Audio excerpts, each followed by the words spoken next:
2020, la pandemia. Enrique Dussel. Jueves 12 del día, tiempo del centro. En vivo por www.aristeguinoticias.com.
aristeguinoticias.com y Enrique Dussel presentan 2020, la pandemia.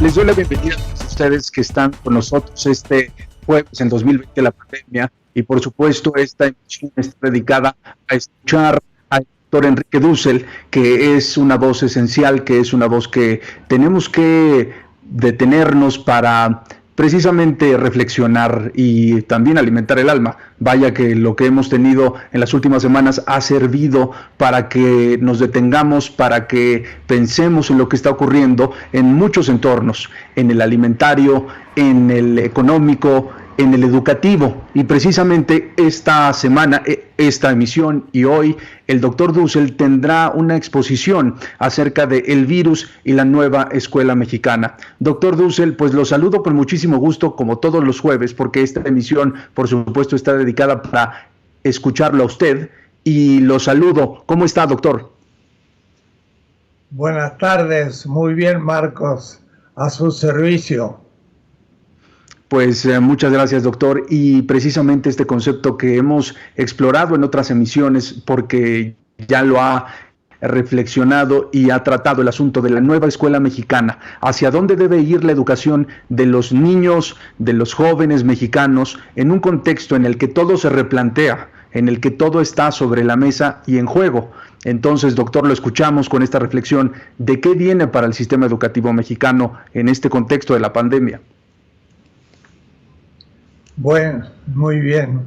Efectivamente, ya me he referido al tema más de una vez, pero esta vez querría hacerlo más detalladamente y acerca de dos puntos que voy a lentamente explicar.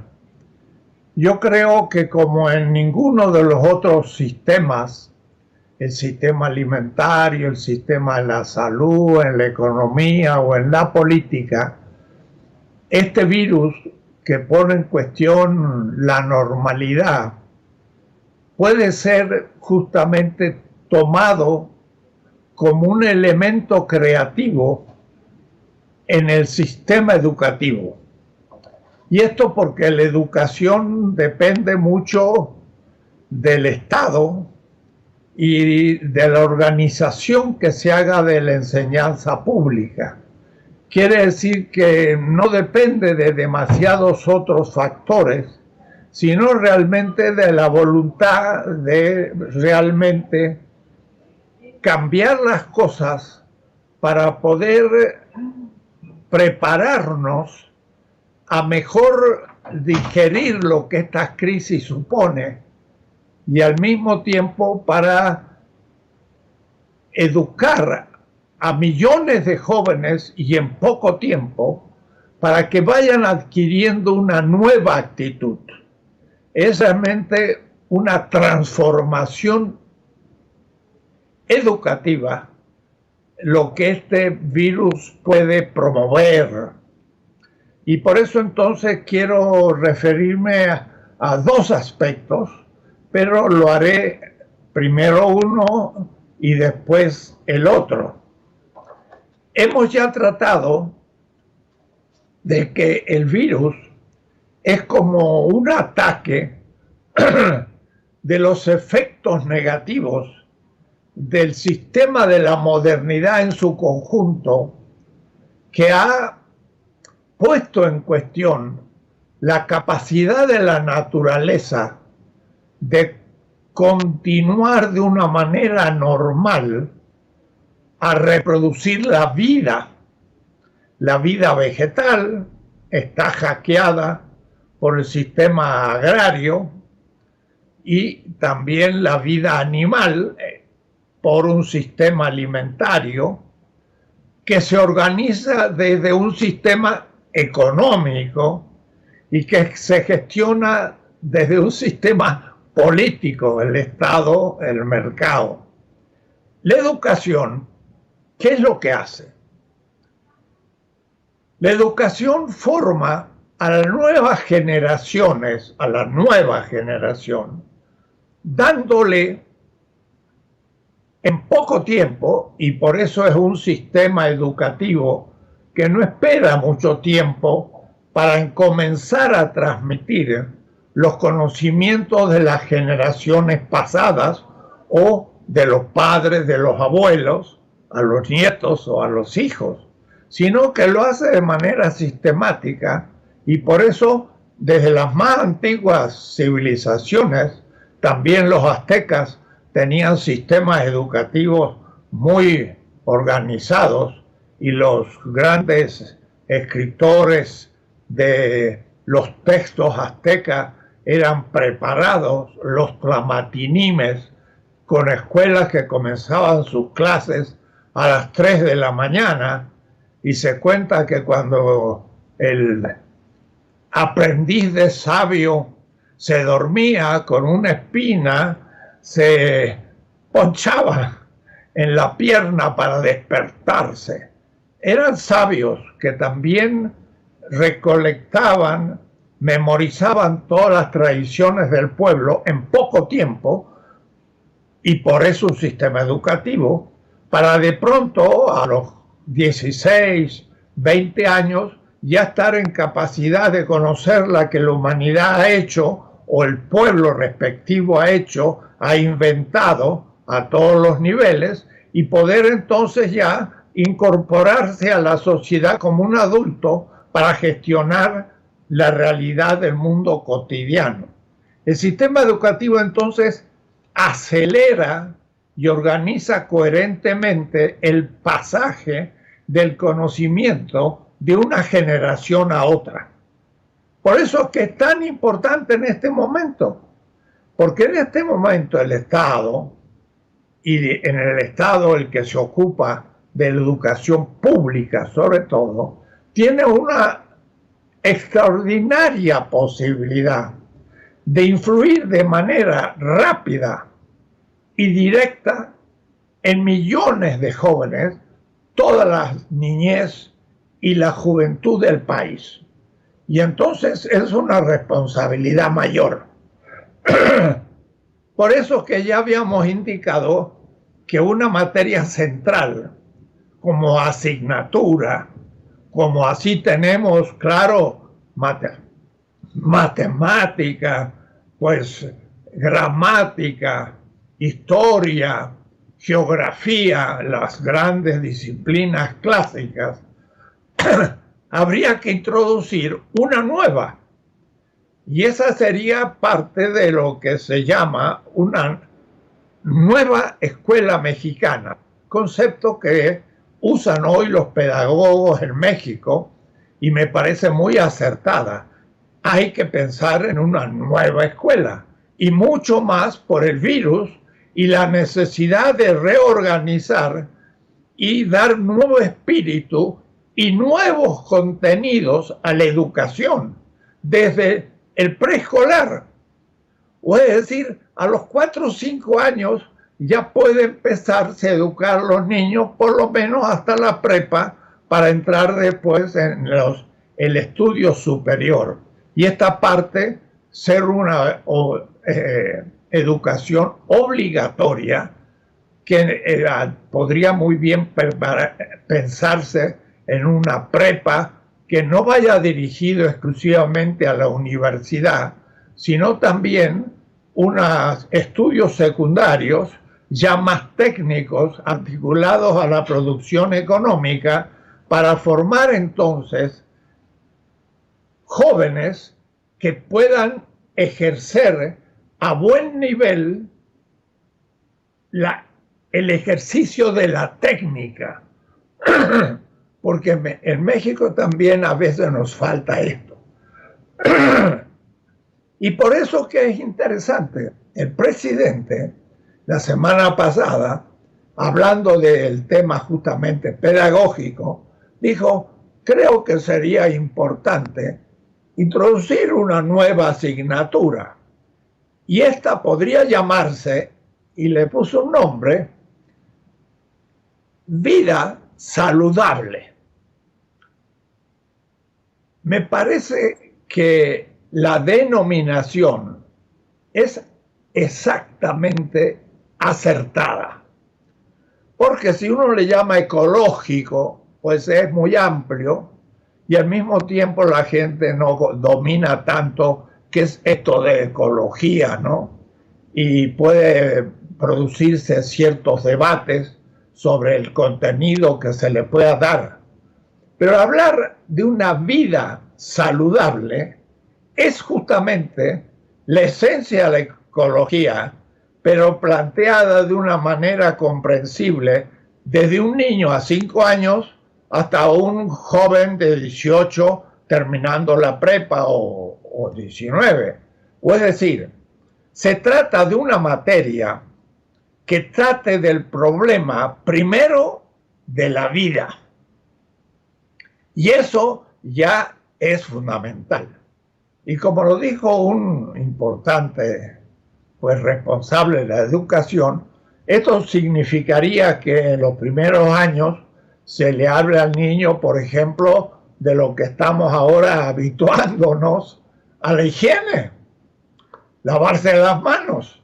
Pero sería bueno que esto de lavarse las manos para no contagiarnos con el virus ahí está presente, es un hábito que habría que tenerlo siempre, aun cuando no hubiera virus, porque puede haberlos y porque es bueno la higiene de nuestras manos, que es el instrumento de los instrumentos, decía Aristóteles. Entonces, en el preescolar ya habría que empezar a dar, sí, normas al nivel de la higiene.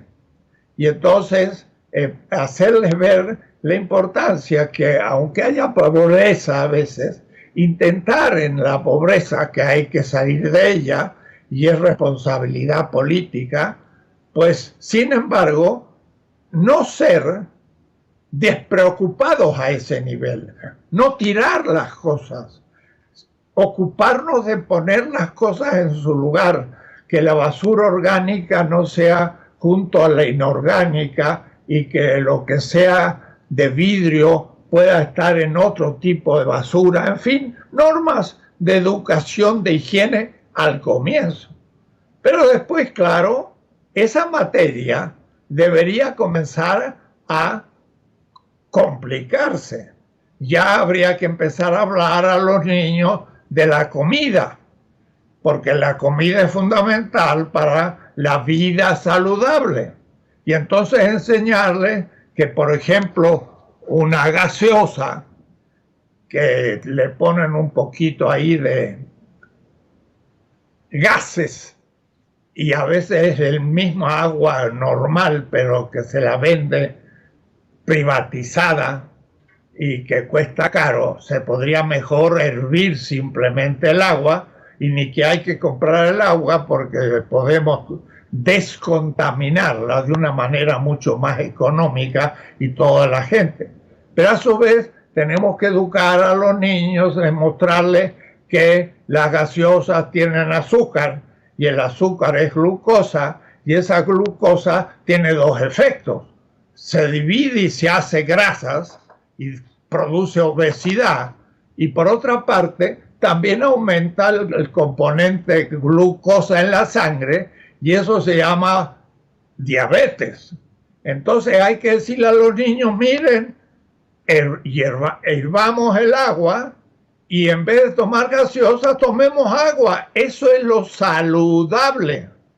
Y al mismo tiempo, esas comiditas chatarras que están junto a la escuela, hay que eliminarlas porque realmente son nocivas a la salud, y es lo que después propicia a que haya enfermedades y volvemos al virus.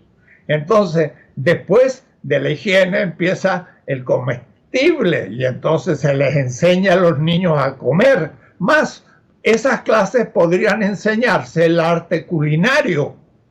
Los niños, varones y niñas, podrían aprender también a cocinar, y hasta en la escuela, o es decir, vida saludable. Y a medida que va creciendo, ya hay que empezar con los sistemas alimentarios y el sistema justamente agrícola, y entonces ya podemos empezar a hablar de lo que hemos hablado en otros de estos programas: qué significa la producción de vegetales con semillas modificadas, y esto lo que supone también de pesticidas, y en fin, vamos subiendo en los grados. Cuarto, quinto, sexto año, entramos a la secundaria, ya concibiendo el tema de la vida, de la biología, el sistemas económicos que influyen en el sistema alimentario y de la salud, y también después entramos a ver los sistemas económicos, cómo funcionan. O es decir, tenemos una cantidad de materias que ir enseñando internamente a esta nueva asignatura, que podría entonces dar unidad a las otras. Porque si estudiamos matemática es para conocer el nivel cuántico de la realidad, saber las distancias en metros, la multiplicación, la división al comienzo, y cada vez se va complicando tipos de matemáticas más evolucionados, lo mismo con todas las otras materias. Pero esta de la vida saludable debería ser como una macro disciplina que ordenara en torno a la vida y la sobrevivencia y el respeto a la naturaleza, que a su vez se puede hacer la historia, puede decir, enseñar cómo los incas, los aztecas, los mayas, las culturas originarias trabajaban con la naturaleza y lo hacían de una manera respetuosa, y por eso que a la tierra le llamaban madre, y realmente era la madre de la vida. Entonces, esta materia también puede incorporar tradiciones, textos, hasta literatura, poesía, los grandes mitos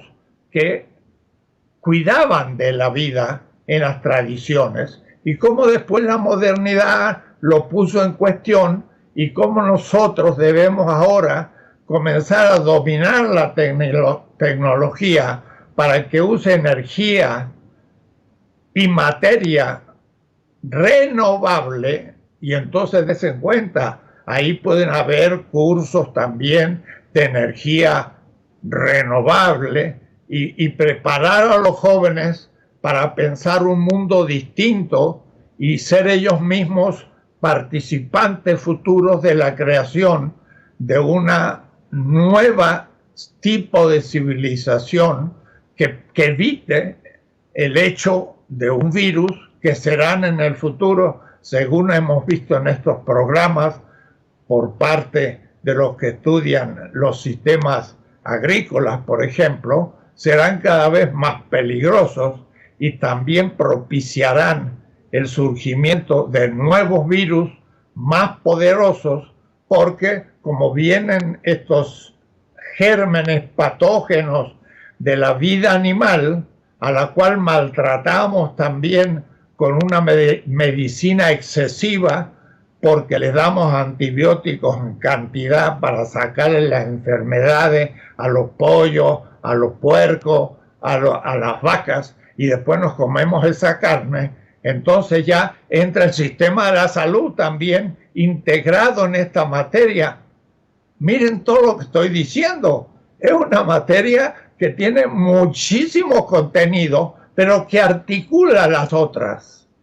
Es decir, se podría transformar en el eje de la formación integrada de la futura generación. Necesitamos gente cuidadosa de la naturaleza y que sepa que, como he dicho más de una vez, si he tomado yo un café con un vaso de plástico, lo cual hay que modificar, y cuando lo termino lo tiro, y entonces no tengo ninguna conciencia que alguien tiene que barrerlo, pero no tengo conciencia que es un plástico que la naturaleza no puede reciclar, de tal manera que es ya una basura tóxica que necesita siglos para ser reincorporada a la naturaleza. Ni lo veremos. O es decir, no señor, no puedo tirar al suelo porque eso contamina la tierra y yo soy el que la tengo que cuidar, no el basurero ni el Estado, soy yo.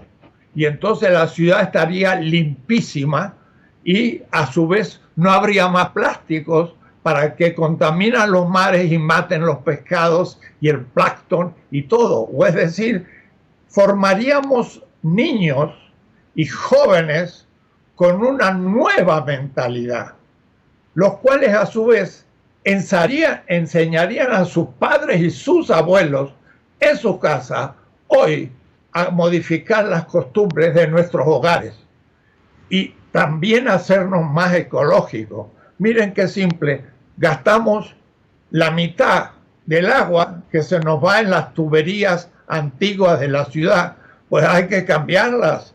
Eso es un problema del Estado. Pero después cada uno tiene en su baño un sistema para tirar el agua y casi siempre todos están ineficientes y están perdiendo agua. Y la pérdida de agua de un día de un tanque puede significar 500 litros de agua, pero total, como se paga poco o no se paga, no importa que se gaste agua. Tenemos que ser responsables que no haya pérdida de agua. Entonces el niño de 8 años le tiene que decir al papá y a la mamá y al abuelo, mira, no está funcionando nuestro baño y hay pérdida de agua, hay que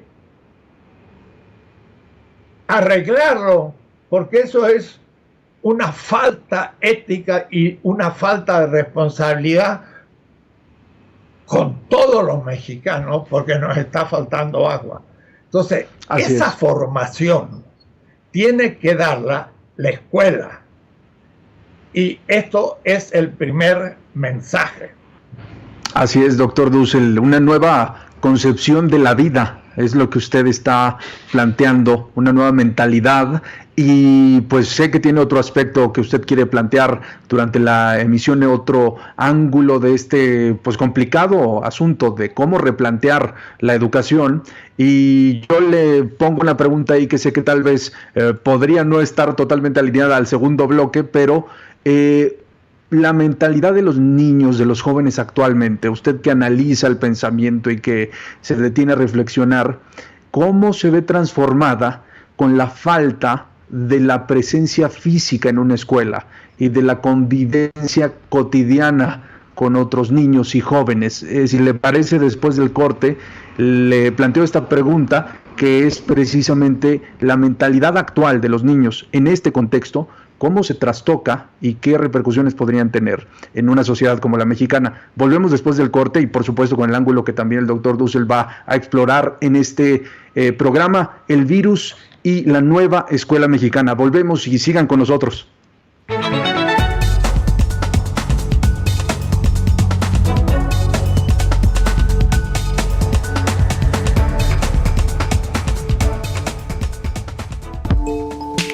Prevención de COVID-19 en la actividad laboral. Instituto Mexicano del Seguro Social. Transporte. ¿Qué es un contacto de trabajo? Aquella persona que ha compartido el mismo espacio laboral con una persona confirmada o sospechosa de COVID-19, bajo las siguientes condiciones. Por un periodo de 10 minutos o más a una distancia menor a 1.5 metros y sin haber usado el equipo de protección personal adecuado, sin cubrebocas, careta o lentes protectores. Haber tenido exposición directa con algunas secreciones, gotículas o aerosoles de un trabajador infectado o sospechoso. Por ejemplo, si estornudan o tosen frente al contacto sin taparse la nariz y la boca, o contacto directo con superficies contaminadas por el trabajador infectado. El contacto de trabajo debe haber ocurrido en promedio 5 días anteriores al inicio de los síntomas. Riesgos específicos de la actividad. El transporte público, al ser utilizado por muchas personas, puede favorecer el contacto con las secreciones o los objetos contaminados de otra persona. Esto es, desde el momento que ingresa a la estación o parada del transporte, durante el viaje y al salir del mismo. Se permanece por un momento prolongado en un espacio confinado, transporte o con otras personas. Las aglomeraciones en paradas o estaciones.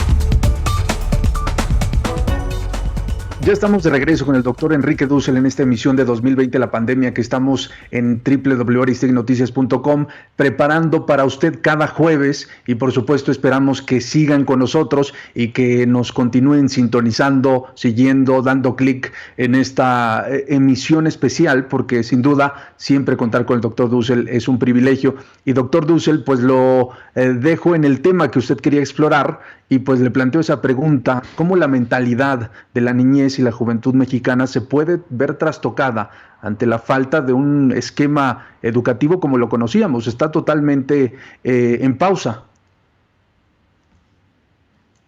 Bueno, esta ausencia de la presencia cara a cara de los alumnos es de esperar que no se prolongue demasiado, pero podríamos ya empezar a tener mucha conciencia que esta situación se puede repetir en el futuro. Quiere decir que tenemos que comenzar a también educar a los niños, y casi con esto paso al segundo tema, educar a los niños, por ejemplo, en el uso de los medios de la internet y de la comunicación electrónica.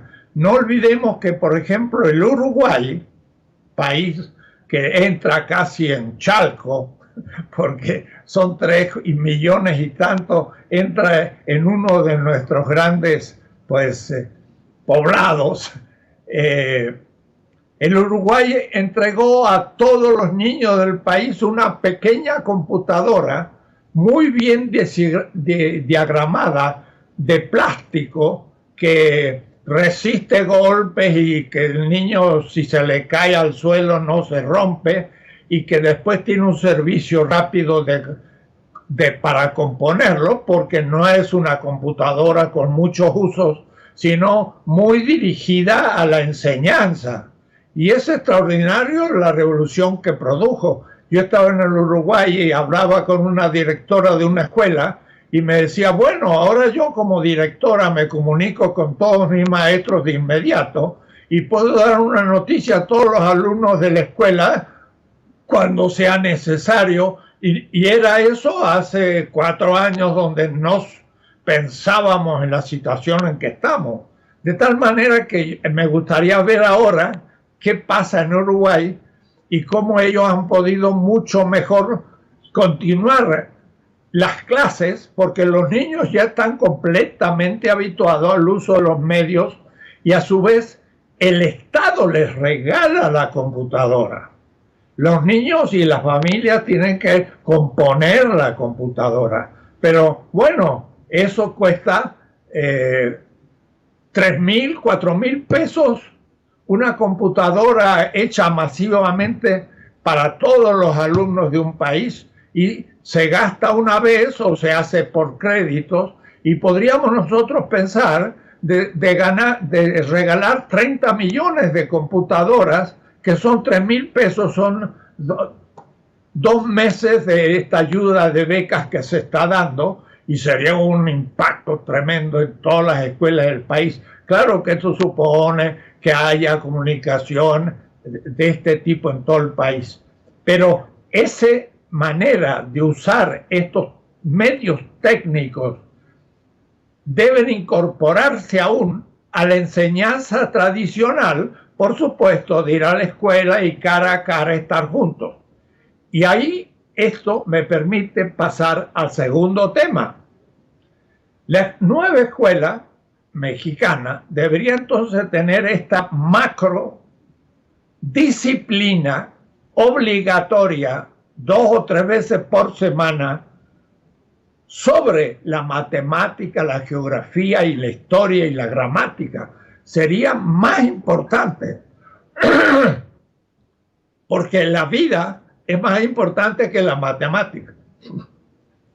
Ahora, una vida saludable permite hacer una buena matemática o una buena historia, que es decir, que necesitamos primero preservar la vida, y entonces es el primer tema, la vida saludable, nombre que le ha dado el presidente, y hay que comenzar a organizarla de inmediato con textos gratuitos para todo el país, y si no son libros de 300 páginas, que sean folletos de 50 páginas, que rápidamente hagan los textos necesarios desde la prepa a la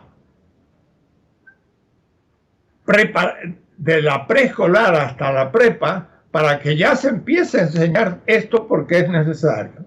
Pero lo segundo es otra materia que es así, sería más novedosa y que vendría como a complementar la otra, porque le daría un espíritu distinto a toda la enseñanza de las otras disciplinas.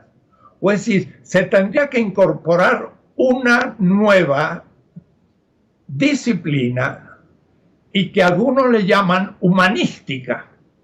La palabra humanística es muy general y dice poco. Hay también una corriente epistemológica, científica, que está trabajando lo que se llama filosofía para niñas y niños. Y desde los 4 y 5 años puede empezarse a enseñar una filosofía para niños. Pero cuidado, el nombre de filosofía para niños quizás sea ambiguo. Quizás como el presidente, en vez de llamarle ecología, le llamó vida saludable, y me parece muy acertado. Yo creo que en vez de llamarle filosofía para niños, podría llamarse algo así como pensamiento innovador o pensamiento crítico, porque también tendría que ser una disciplina con 2 o 3 horas por semana, obligatorio, desde la prepa hasta el preescolar, o el preescolar hasta la prepa, donde los alumnos se reunirían en comunidad, como estoy viendo la imagen, se modificaría un poco esa aula para que fuera un poco más redonda. Hay que no fijar las sillas con tornillos al suelo para que no pueda modificarse el aula, que es tan importante. Está bueno que estén libres, que no esté atornillada la silla. Y entonces, por ejemplo, hacer un gran círculo de 30 alumnos de 5 años, de 8 o de 15. Y en esa materia que se llamaría pensamiento innovador o crítico, se plantearía también en los primeros años preescolar y demás muy simple, y después iría complicándose y aumentando la metodología hasta llegar a ser una materia para un joven o una muchacha de 15, 16, 17, 18 años, y ya prepararlas para que sean universitarios, pero con otra mentalidad. Y de esto hablamos ya en otro programa, y Chomsky me estuvo de acuerdo con lo que yo decía de aquello de no tenemos que tener una enseñanza meramente memorística, donde el alumno estudia el conocimiento ya producido. Esa materia, pensamiento innovador o crítico, sería una materia para que el alumno, los alumnos, en comunidad, aprendan a argumentar, a discutir, a respetar el argumento del otro, al inventar mejores argumentos y llegar a acuerdos y después cumplirlos juntos. Es decir, racionalizar críticamente la enseñanza. Y esto supone entonces una nueva metodología, y esta metodología no se basa en pensar que la educación debe llevar a algo así como formar un grupo de genios. Hay algún gran empresario mexicano que da becas a los mejores alumnos brillantes, aquellos que tienen una capacidad intelectual mayor que la media. Esto es muy bueno que haya, y hay que prepararlos para que continúen. Pero eso no debe ser la finalidad de la educación. La finalidad de la educación debe ser justamente el saber pensar en equipo y tener sobre todo una solidaridad. Muchas veces hay colegios que dan el premio al mejor alumno, el que saca más promedio, el que tiene excelencia, y ese que va a hacer, va a poder competir en el mercado, y como es más inteligente, pues destruirá a los menos inteligentes, y estamos en la competencia, perdónenme, neoliberal. No, no es la competencia el ideal de la educación, es la solidaridad comunitaria.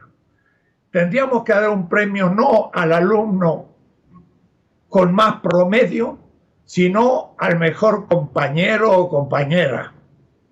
¿Quién fue el más servicial del grupo y que supo ayudar a los que estaban en desventaja? Ese es el mejor alumno. Entonces, el aula, el equipo, los alumnos, se los considera una comunidad. Y en la hora de esa materia central, obligatoria, no que cruce como espíritu todas las otras, no, hay que darle un tiempo. Se aprende a pensar en equipo y a resolver problemas en equipo.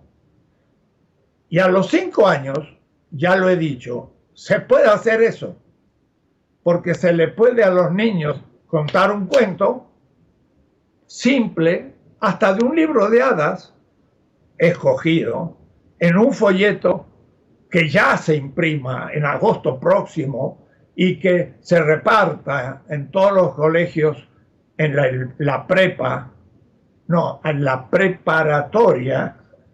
Y entonces el niño escucha el cuento y empieza el maestro a producir una discusión. ¿Quién es este? ¿Quién es el otro? ¿Cómo lo hace? Y el niño va colaborando y pensando qué es la justicia, qué es el amor, qué es el compañerismo, qué es el amor a los padres al comienzo, pero al final tendrá que pensar en qué consiste un sistema económico mundial y cómo podemos transferir riqueza a otro país por el pago de la deuda. Y entonces se va complicando las cuestiones que se presentan. Y se forma un equipo que argumenta esto y se forma otro que argumenta lo contrario. Y tienen que saber discutir. Y entonces es un momento de discusión. Y es un momento donde realmente la racionalidad se va desarrollando. No se memoriza nada, sino que se parte de lo ya sabido, ahí está la memoria, pero se cuestiona. Entonces, esta filosofía para niños o pensamiento innovador no supone decir, es un curso de ética, y entonces hubo un Platón y un Aristóteles y un Tomás de Aquino y un Kant y un Hegel, filósofos. No, son temas que el niño puede directamente entrar a discutirlo y que aprende a discutirlos. Y el maestro mismo aprende con ellos, no necesita demasiada formación. El asunto es no intervenir demasiado y cuando los niños se preguntan algo, devolverles las preguntas para que ellos mismos discutan la solución. Y entonces se vuelve algo apasionante. Un niño, como ya he dicho, de 6 o 7 años, tiene una racionalidad y un sentido del bien y el mal que los adultos hemos perdido. Porque ya sabemos que hay ciertas cuestiones que es bueno no discutirlas porque se ha impuesto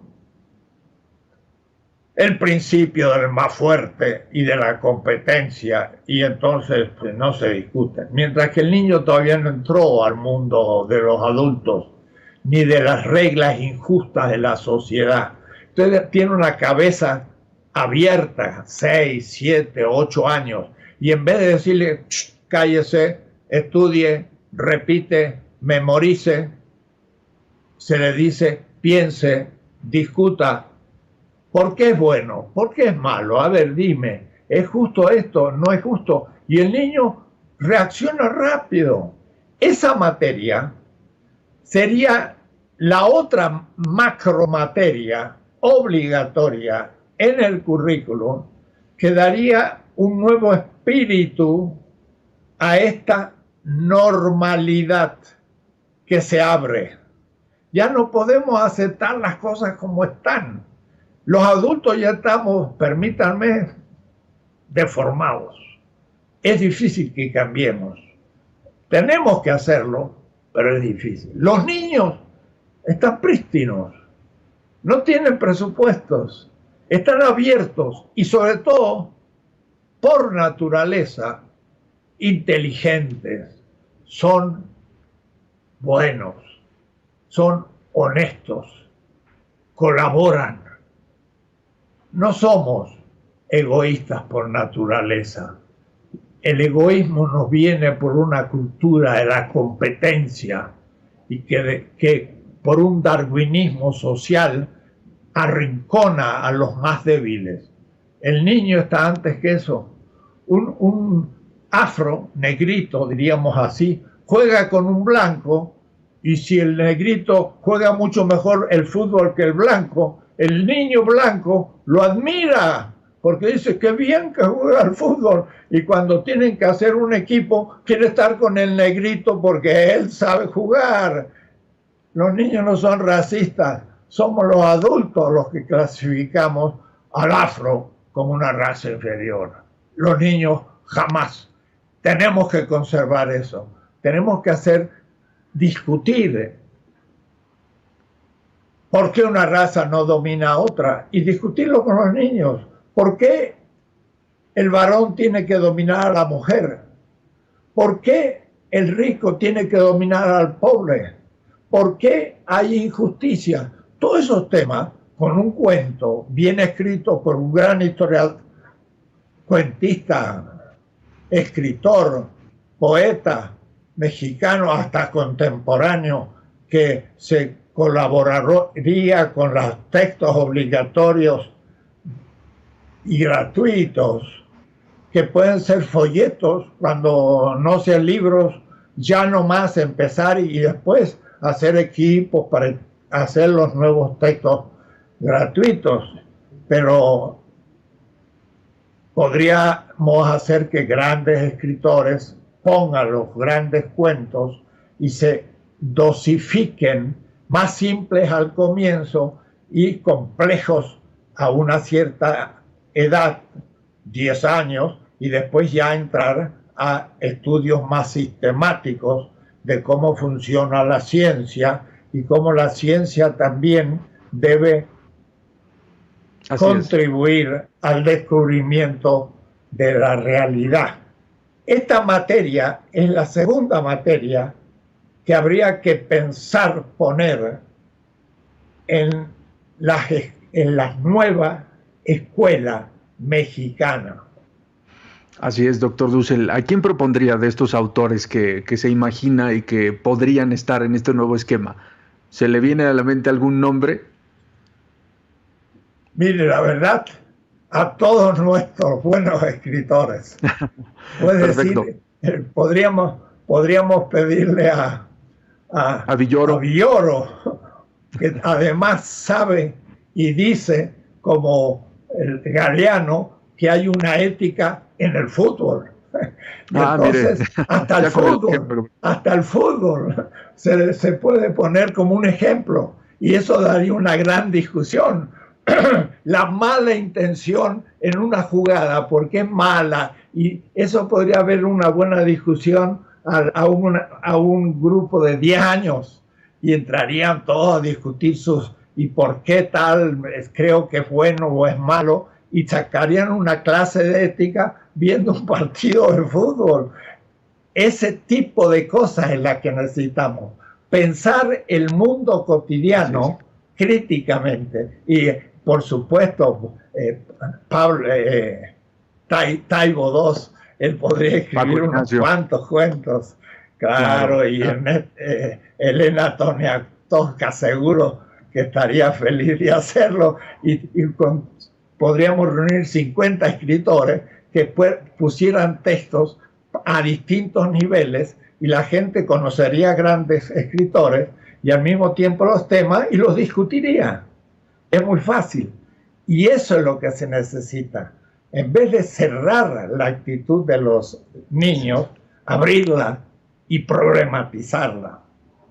Así es, don Enrique, y pues sí, estos conceptos que plantea, vamos a la parte final del programa, vamos a un corte, y sé que tiene otros conceptos que usted quiere exponer, pero le pregunto también, este nuevo esquema, ¿usted lo visualiza como algo general, universal para todas las regiones de México, o aplicaría distintos sistemas por regiones, dada las múltiples realidades del país?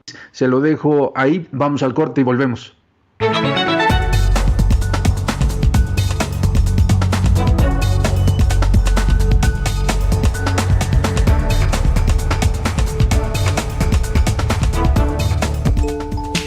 Prevención de COVID-19 en la actividad laboral. Instituto Mexicano del Seguro Social. Transporte. Recomendaciones generales. Mantén una distancia de por lo menos 1,5 metros de los demás. Lava tus manos con agua y jabón o usa gel antibacterial con base de alcohol al 70% al salir o al llegar de cualquier lugar, antes de comer o beber, después de tocar artículos como el dinero, cajas, portapapeles, bolígrafos o papeles, después de usar el baño y al final del turno. No te toques la cara, en especial ojos y boca. No compartas objetos de uso común o personal, teléfonos, audífonos, plumas o equipos de protección personal. Límpialos frecuentemente con agua y jabón o desinféctalos con alcohol.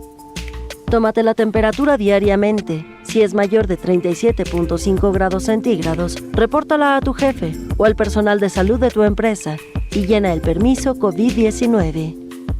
Usa siempre el equipo de protección personal que te proporciona tu patrón. Si viajas en transporte público, desinfecta las manos antes de abordar. Usa cubrebocas, evita tocar tu cara, así como superficies del vehículo. Procura mantener una distancia de por lo menos 1,5 metros de los demás pasajeros. El propósito de estas recomendaciones es que ningún trabajador reúna las condiciones para hacer un contacto en el trabajo.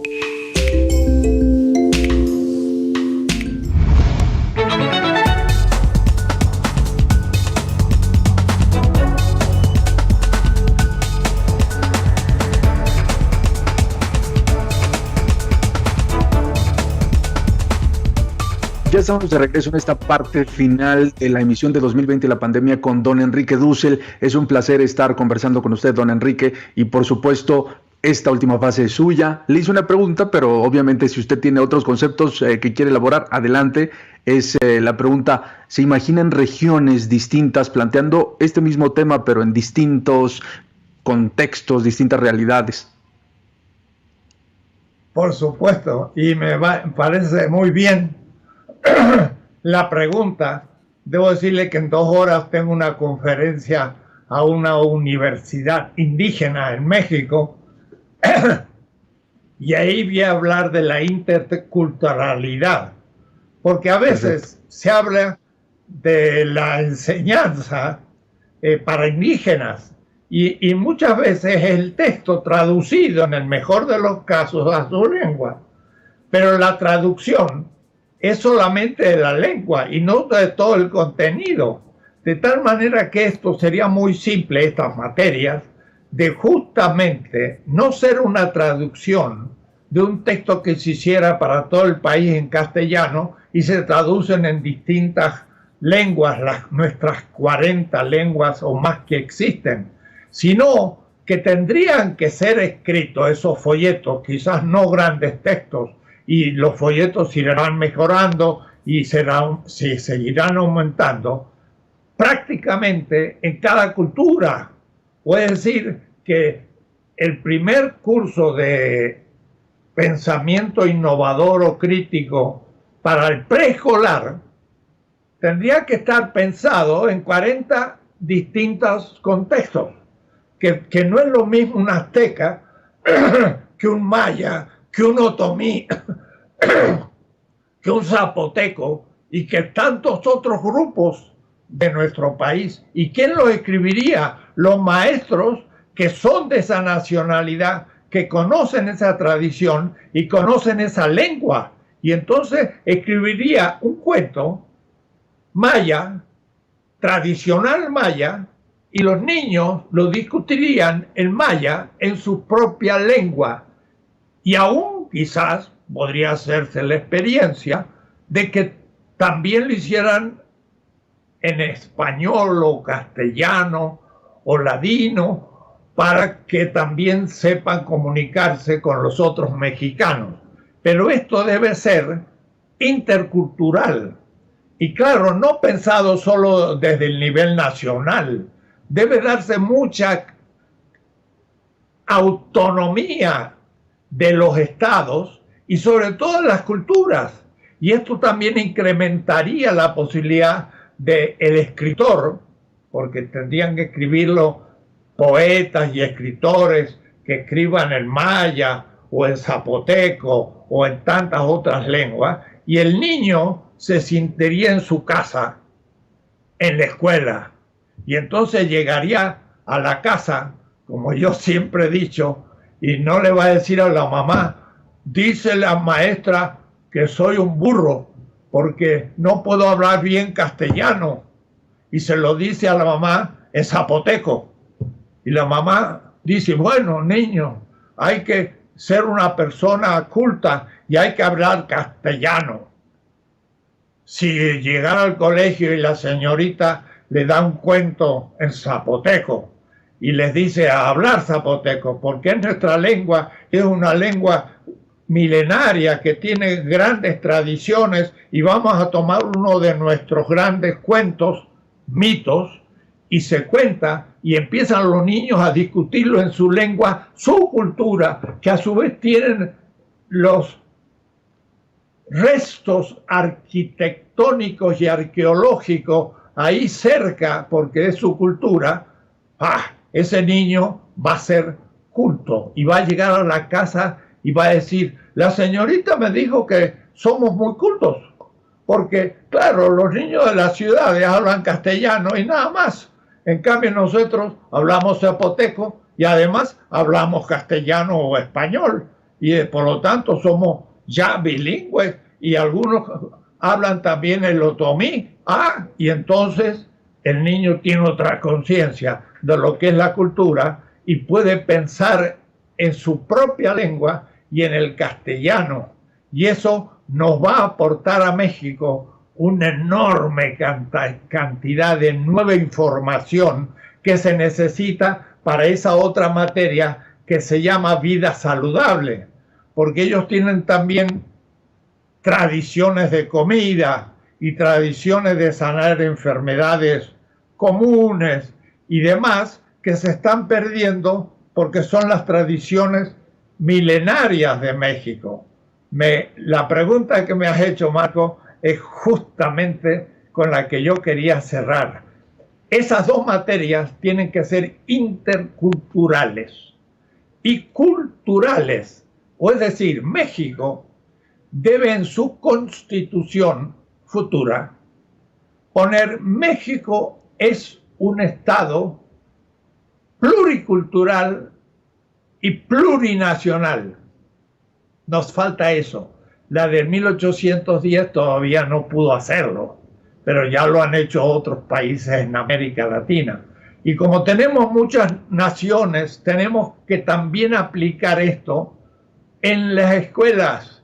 Y uno de los resultados del virus es que también ellos tienen métodos que se defienden de las enfermedades. Lo que pasa que no le hemos potenciado. Si los indígenas tuvieran autoconciencia de la medicina tradicional, cuando vino el virus, mejor que nadie se podían encerrar en la comunidad, hacer esta cuarentena y no tendrían ni un enfermo. Pero como están completamente abiertos a la sociedad como un grupo periférico, ignorado y dominado, los ataca peor que a nadie, porque ni siquiera tienen la medicina moderna. Pero esto supone una interculturalidad y al mismo tiempo unas distintas lenguas y tradiciones que justamente la materia esta, pensamiento crítico, tomaría esas tradiciones, las problematizaría y las actualizaría, porque no es asunto de repetirlas como se pensaban hace 2000 años. No, un maya puede pensar lo maya hoy y actualizarlo, pero él, el maya, no alguien que venga de afuera y les elimina lo maya y les mete lo moderno eurocéntrico, y el pobre entonces es un ignorante porque su lengua es despreciada, sus tradiciones son despreciadas y tiene que empezar a cero a sus 20 años, aprender una lengua extranjera, una cultura extranjera, y va a quedar para toda la vida con el diploma de ignorante.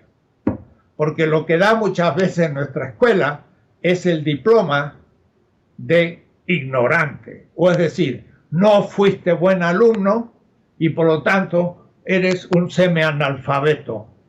Y en cambio, si yo partiera de la cultura que tiene y a su vez él asimilara, pero como una persona adulta y crítica, la cultura moderna y la lengua del Estado mexicano, no mexicana, del Estado mexicano, que es el castellano, entonces sería una persona más integrada.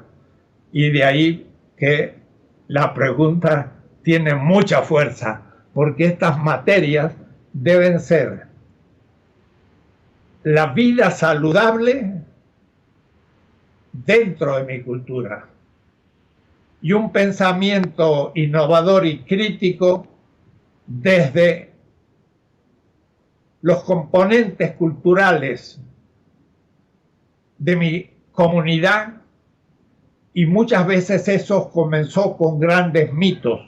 Nosotros, los blancos que hablamos castellanos, tenemos el mito de Adán y Eva por la Biblia. Mi maestro Paul Ricoeur de la Sorbona escribió un libro entero sobre la simbólica del mal, analizando el mito adámico. Pero el mito adámico es medio oriental, europeo, y que llegó con la conquista. Es un mito, pero podemos tomar el Popol Vuh y tiene los mayas, grandes mitos, que los niños deben pensarlos críticamente en esta materia de pensamiento crítico, y desde ahí también plantear una vida saludable maya y mexicana, por supuesto, porque los mayas son los que constituyen la nacionalidad mexicana, pero no desde 1523 o 1810, sino desde hace 3, 4, 5 mil años, que son nuestros pueblos mexicanos originarios. Y yo soy blanco y tengo que respetar a las antiguas culturas, pero a su vez adoptarlas como mía porque soy mexicano. Y ahí no puedo nadie negarme que por estar en México y ser mexicano, a los mayas y los aztecas los debo comprender como una etapa de mi historia, y no soy un extranjero, soy alguien que estoy en el país y tengo derecho a vivir, pero respetando a aquellos que son los que estuvieron antes y que invadimos y que dominamos y que tenemos que respetarlos en la educación. Así Yo es. creo que hemos cumplido el tiempo. Doctor Dussel, pues magníficos conceptos, de verdad que es un placer escucharlo, y sobre todo esto que plantea para el cierre es muy poderoso. Creo que, como usted dice, la nueva escuela mexicana pasa por múltiples realidades, y de una vez aprovecho para cerrar, preguntarle en dónde va a estar discutiendo este concepto que va a ampliar el tema de la interculturalidad. Es un asunto, una conferencia virtual, supongo, y para seguirla también podría ser bueno tener el dato. Pero yo a veces soy medio distraído como filósofo y no le podría dar los datos, porque ellos se van a comunicar conmigo. Si yo tuviera que comunicarme con ellos, no hay comunicación. Pero bueno, quizás se puede buscar mi nombre y se puede saber. Sí. Lo buscamos. Pues, muchas doctor Dussel, gracias. maravilloso escucharlo, y le agradezco nuevamente que haya estado con nosotros. Es para nosotros un privilegio. Gracias. Muchas gracias. Y gracias a... Hasta la próxima. Hasta la próxima, hasta la próxima. También les digo a ustedes que nos siguieron en esta emisión de 2020 la pandemia, y los invitamos para que el próximo jueves estén con nosotros de nueva cuenta con esta presencia magnífica del doctor Enrique Dussel. Gracias, nos vemos.